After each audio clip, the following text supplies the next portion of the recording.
প্রতিটা ফ্রেন্ডস গ্রুপেই এমন একজন করে তো থাকবেই যার মধ্যে একটু মা মা ভাব থাকে। তো এই কেকটা রেডি হচ্ছে সেরকমই একটা বন্ধুদের দলের একজন মা ভাব থাকা বন্ধুর জন্য। তো কেকটার ওপরে যখন আমাকে লিখতে বলা হয়েছিল তার নাম দিয়ে তার সঙ্গে মা যুক্ত করতে, তখন আমি তাকে জিজ্ঞেস করেছিলাম সেই বোনটাকে যে এরকম কেন। কারণ আমার একটু হাসিই লেগেছিল। তো তখন সে আমাকে বলেছিল যে তার ওই বন্ধুর মধ্যে একটু মা মা ভাব রয়েছে, সেই জন্য এরকম লিখতে বলেছে, যেটা বেশ একটু ফানিও ছিল।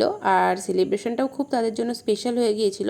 যদিও এই কেকের সেলিব্রেশনের যে ভিডিওটা তারপর ওরা আমার রিভিউ ভিডিও করেছিল, সেই ভিডিওটা আমি পোস্ট আগেই করে রেখেছি, তাই এটার সাথে আমি আর শেয়ার করলাম না, শুধু ডেকোরেশনের ভিডিওটাই তোমাদের সাথে এখানে শেয়ার করলাম।